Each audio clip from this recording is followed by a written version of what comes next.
29 साल के बाद जोहानिसबर्ग के मैदान पर हार गया हिंदुस्तान।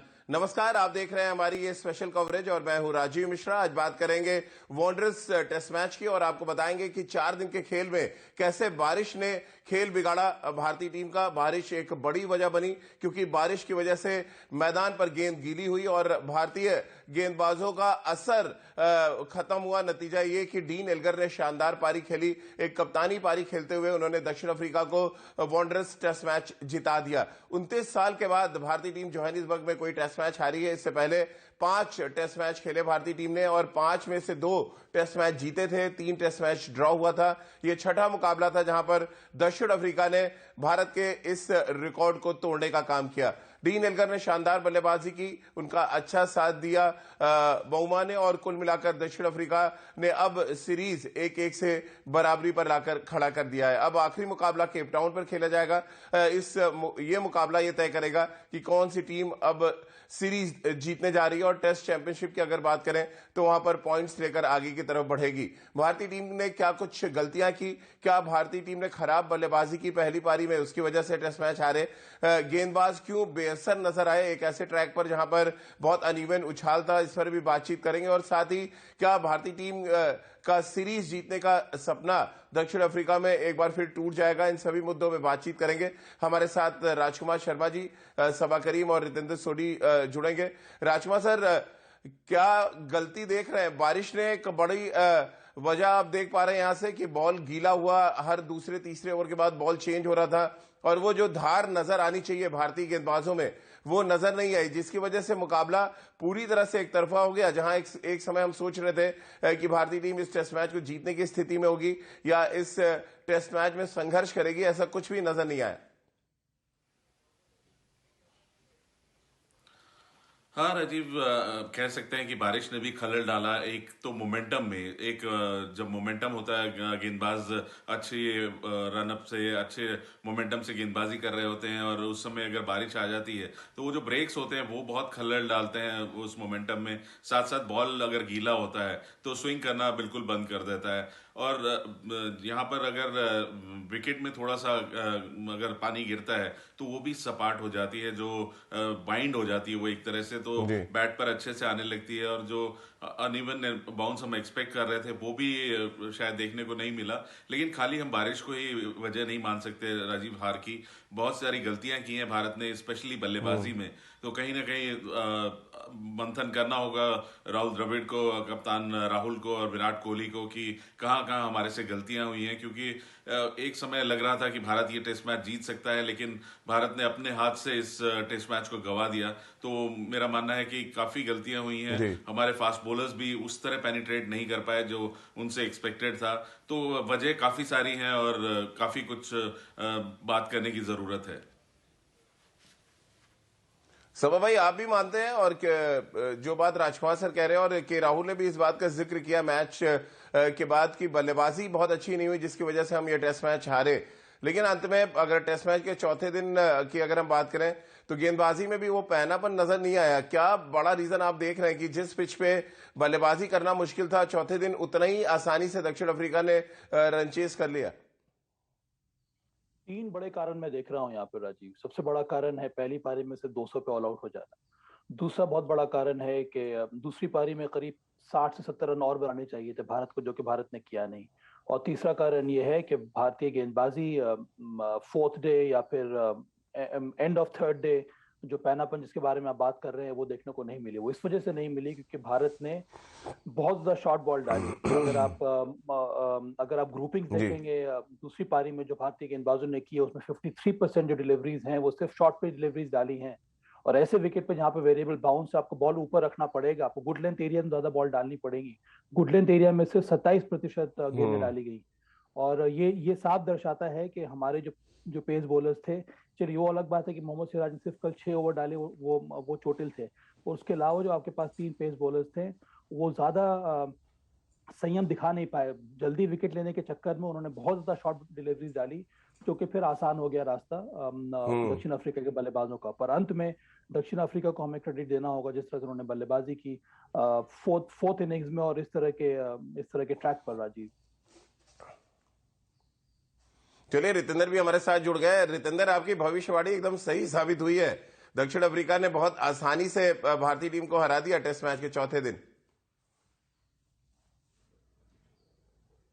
जी हाँ राजीव, ये बहुत डिसअपॉइंटिंग है क्योंकि हम जैसे पहला मैच जीते थे, ऐसा लग रहा था कि अब हम आगे रहेंगे इस टेस्ट सीरीज में, मनोबल ऊपर है, लेकिन बेशुमार गलतियां हुई हैं। और अगर हम कहते हैं कि बारिश ने खलल डाली, बॉल गीला, तो मैं शायद इस थ्योरी को तो बिल्कुल नहीं मानूंगा। इसका मतलब तो ये है कि अगर बारिश पड़ जाए, बॉल गीला हो, तो भारतीय बॉलर्स को बॉलिंग करनी ही नहीं चाहिए। तो वहां पे बहुत बड़ी गलती हुई है। जैसे हम लेंथ की बात करते हैं, ये विकेट चीख चीख के कह रहा था कि आप आगे कीजिए, आपको मदद मिलेगी, लेकिन ऐसा नहीं हुआ है। और अगर हम चौथे दिन की बात करते हैं, जब खेल शुरू हुआ, शार्दुल ठाकुर जो थ्रेट थे पहली इनिंग में, इतना अच्छा उन्होंने किया, उनके बॉल में पैनापन नजर आ रहा था, बॉल उनका विशियसली उठ रहा था, उनको इतना लेट लेके आया गया। और अगर हम बल्लेबाजी की बात करें, ऋषभ पंत को आपको सवाल पूछना होगा। अगर वो ऐसी ही गलतियां बार बार करते हैं, आप जितने मर्जी सुपरस्टार हो, but if you are not good enough to team India in the pursuit to win the game, तो आपको बाहर बिठाना चाहिए। तो वहां पे बड़ी बातचीत की जरूरत है कि ये ऐसी हार है जिसको आप डाइजेस्ट नहीं कर सकते हैं। You were suppose to win this test match, लेकिन आप हारे हैं। आपने साउथ अफ्रीका को मौका दे दिया है इस सीरीज में वापसी करने का।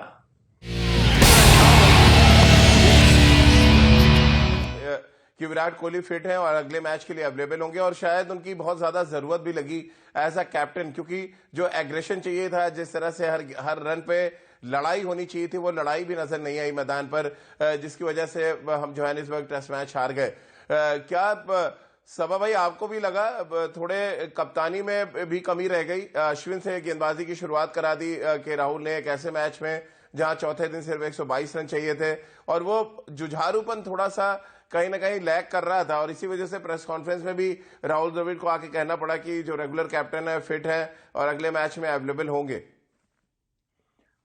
देखिए, ये तो मैच हारने के बाद एक बड़े खिलाड़ी की कमी तो जरूर महसूस होती है, पर इसके पहले कई बार हम लोगों ने बड़े खिलाड़ियों के बिना भी मैच जीता है और टेस्ट मैचेस जीता है।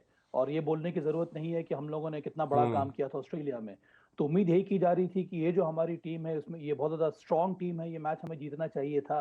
और मैं इस बात से भी वाकिफ नहीं हूं कि हमारी पोजीशन जीतने की थी। हमारी पोजीशन कभी जीतने की थी नहीं। हम हमेशा कैचअप खेल रहे थे। एक बार अगर आप सिर्फ पहली पारी में 200 पे आउट हो जाते हैं, फिर आप कोशिश यही करते हैं कि मैं किसी न किसी तरह से मैच में वापस आऊं। तो हाँ, मैच में वापसी की थी भारत ने। भारत के पास एक और मौका था दूसरी पारी में एक बड़ा स्कोर खड़ा करने का। जब आप वहां पर संघर्ष करते नजर आए, जब आप वहां पर आउट हो गए, वो तो अच्छा रहा कि शार्दुल ठाकुर और अश्विन ने कुछ रन बना लिए, नहीं तो हमारे पास टारगेट सिर्फ 160 170 का ही होता। तो कम से कम 240 का टारगेट आपको मिला। पर उसके बावजूद राहुल ने कहा है बारिश की वजह से, मैं नहीं मानता हूं इस बात को, क्योंकि थर्ड डे भी 118 पर 2 थी दक्षिण अफ्रीका की टीम, और उसके पहले भारत की टीम पूरी सेकंड इनिंग धाराशायी हो गई थी। इसका मतलब है कि ज्यादा जुझारूपन, ज्यादा जीतने की जो तमन्ना है, ज्यादा वो लड़ाई करने का जो स्पिरिट है, वो दक्षिण अफ्रीका टीम में देखने को मिला, हमारी टीम में देखने को मिला नहीं। राजीव जी, रितेंद्र, विराट की कमी लगी आपको खली? अश्विन से गेंदबाजी कराना थोड़ा सा सरप्राइज करना था, एक छोटा सा टारगेट था जहां पे आपको अपने जो सबसे खतरनाक गेंदबाज है उनको लगाना चाहिए था, जो नहीं हुआ। अश्विन से गेंदबाजी की शुरुआत कराना थोड़ा ईज आउट कर गया मैच को दक्षिण अफ्रीका के लिए। जी हाँ राजीव, कप्तानी में इनएक्सपीरियंस तो दिखा है। अगर विराट मौजूद होते, जिस तरह वो कप्तानी करते हैं, एक्सपीरियंस उनके पास है, तो फर्क पड़ता। बट फिर भी अगर हम बात करें बॉलिंग की, आपको हमेशा कप्तान बॉलिंग नहीं करा सकता है। ये तो कार्डिनल प्रिंसिपल है कि आपको विकेट को कैसे रीड करना है, कहां पे पिचिंग करनी है। मुझे तो मोहम्मद सिराज की समझ नहीं आती है। ठीक है, आप एग्रेशन दिखाइए, आप एल्गर के साथ बहस कर रहे हैं, उनको थोड़ा बहुत जो भी स्लेच कर रहे हैं उनकी कॉन्सेंट्रेशन को भंग करने के लिए, लेकिन पहले आपको अपना काम ठीक करना है। आपको बॉल को ठीक एरियाज में हिट करना है। आप शॉर्ट बॉल कर रहे हैं, वो आपको थर्ड मैन के ऊपर से कट चौके मारते जा रहे हैं। तो आई थिंक अगर आप एग्रेशन दिखाएं लेकिन उसके साथ बॉलिंग भी अच्छी करें तो बेहतर लगता है। तो वहां पे बड़े काम करने की जरूरत है। राजकुमार सर, ये डीन एल्गर कांटे की तरह चुभते हैं भारतीय टीम को।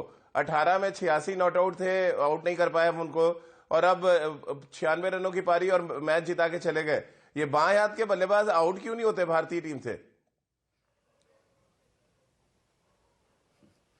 बहुत शानदार बल्लेबाजी की राजीव, एक कप्तानी वाली पारी खेली है उन्होंने। और जिस तरह जो डिटर्मिनेशन के साथ वो खड़े हुए थे, काफी बॉलें उनको लगी, आपने देखा कि 4-5 बॉलें उनकी बॉडी को हिट हुई, लेकिन फिर भी वो डिटर्मिन्ड थे कि मुझे अपनी टीम को मैच जिताना है। और वाकई में एक जो कहते हैं कि कैप्टन नॉक थी ये, लीडिंग फ्रॉम द फ्रंट। और जहां तक बात है लेफ्ट हैंडर्स क्यों नहीं आउट होते, तो ये एक वाकई में एक मुश्किल का सबब है भारतीय गेंदबाजों के लिए। बहुत सारी वजह इसकी ये भी होती है कि भारत के पास बहुत ज्यादा लेफ्ट हैंडर बैट्समैन नहीं है, और जिनको आप नेट्स में गेंदबाजी नहीं करते तो आप हर टाइम राइट हैंडर्स बैट्समैन को गेंदबाजी करते हैं, तो वो बहुत ज्यादा आइडिया नहीं होता बॉलर्स को कि लेफ्ट हैंडर्स को कैसे आउट करना है या उनको किन एरियाज में बॉल करके आउट करना है। लेकिन जरूर इस पे कोच और बॉलिंग कोच काम करेंगे कि आगे से ऐसी परेशानी ना हो भारतीय टीम को। क्या ये कहना सबा भाई गलत नहीं होगा कि डीन एल्गर से हार गई भारतीय टीम? डीन एल्गर और उनकी बॉलिंग अटैक देखिए आप, जिस तरह से रबाडा ने वापसी की है, बेहतरीन गेंदबाजी की उन्होंने सेकंड इनिंग में, वही पुराना रबाडा इस समय देखने को मिल रहा है। तो आने वाले टेस्ट मैच में बहुत ही इंपॉर्टेंट रहेगा भारत के लिए फिर से पहली पारी में बड़ा रन बनाना राजीव, बाहर में मैच जीतने के लिए। और कई बार ये मैं बात कर चुका हूँ कि आपको रन बनाने होंगे फर्स्ट इनिंग में, अगर आप 200 पे आउट हो जाएंगे फिर वापस आकर टेस्ट मैच जीतना बहुत कठिन है। और एक और बात है राजीव, यहाँ पर ये जो भारतीय टीम को जो बिहेवियर में देख रहा हूँ आजकल के जमाने में, मुझे बड़ा ही अजीबोगरीब लगता है। सोडी ने सही बात कही, मोहम्मद सिराज लड़ाई कर रहे हैं डीन एल्गर के साथ, अब जसप्रीत बुमराह को भी देखा वो मार्को यानसन से लड़ रहे हैं। ये अजीब तरह का माहौल पैदा हो रहा है। क्या हमें हम ह्यूमिलिटी के साथ डिफीट नहीं ले पा रहे हैं? ये किस तरह की तहजीब हम लोग दिखा रहे हैं मैदान के ऊपर?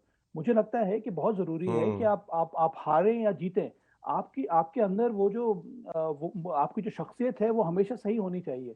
हम क्या क्या क्या दिखाने लगे हैं आजकल कि हम बहुत ज्यादा एग्रेशन है, हम नहीं छोड़ेंगे।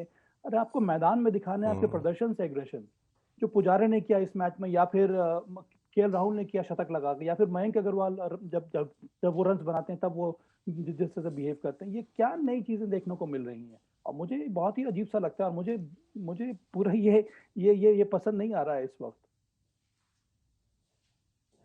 बिल्कुल, और ऐसा लग रहा था कि जो कुछ कड़वाहट आप मैदान के बाहर महसूस कर रहे हैं वो अंदर भी आ रही है रितेंद्र। और ये बड़ा वैलिड पॉइंट आपने भी उठाया, सबा भाई ने भी उठाया। इस पर काम करने की आपको लग रहा है बहुत जरूरत है, क्योंकि टाइम बहुत कम है। 11 तारीख से आपको सीरीज का आखिरी टेस्ट मैच खेलना है, और आपको न सिर्फ अपने प्रदर्शन में सुधारना है बल्कि आपकी जो बर्ताव है, जो बिहेवियर आपका मैदान पर, उसको भी समझना पड़ेगा। और खासतौर से राहुल द्रविड़ को दोनों जगह पे काम करने की जरूरत है। बहुत काम करने की जरूरत है, क्योंकि इस मैच ने बहुत सी गलतियां को सामने लाके रख दिया है। अगर हम बॉलिंग की बात करें, लेंथ्स की बात करें, बल्लेबाजी में साझेदारी पनपी ही नहीं है, वहां की बात करें, ऋषभ पंत की शॉट सिलेक्शन की बात करें, और जैसे अभी हम सब बात करें, अगर आप एग्रेशन दिखाएं लेकिन पहले आप काम करें, एग्रेशन वाला काम करें, अच्छी बॉलिंग करें, अपना 100 रन बना के आई थिंक आपको बोलने की जरूरत ही नहीं है अपनी जबान से, आपका बल्ला और बॉल खुद ही बोल देते हैं। तो जी हाँ, राहुल द्रविड़ बहुत बातचीत करेंगे क्योंकि वो जानते हैं ये बड़ा मौका है साउथ अफ्रीका में साउथ अफ्रीका को पस्त करने का, और वो हाथ से जाने नहीं देंगे। तो मुझे लगता है Indian team will be rock solid in the coming game और एक अलग माइंडसेट के साथ उतरेगी। चलिए, बहुत बहुत शुक्रिया रितेंद्र आपका, राजकुमार सर आपका, और सबा भाई आपका हमारे साथ जुड़ने के लिए। तो जोहानिसबर्ग टेस्ट मैच हाथ से निकल चुका है और अब बारी केप टाउन टेस्ट मैच की, यानी कि सीरीज अब 1-1 की बराबरी पर है। कई काम भारतीय टीम को करने हैं। प्रेस कॉन्फ्रेंस में राहुल द्रविड़ ने भी इस बात का जिक्र किया और कप्तान ने भी पोस्ट मैच जो प्रेस कॉन्फ्रेंस होती है वहां पर काफी कुछ कहा अपने बल्लेबाजों के बारे में। अब हम सब ये उम्मीद ही कर सकते हैं कि तीसरे टेस्ट मैच में भारतीय टॉप ऑर्डर बड़ा कंट्रीब्यूशन करेंगे, गेंदबाज अपनी पुरानी धार को फिर से दिखाएंगे और भारतीय टीम के पास जो सीरीज जीतने का सुनहरा मौका है वो हाथ से जाने नहीं देंगे। हमारी इस खास पेशकश में फिलहाल इतना ही।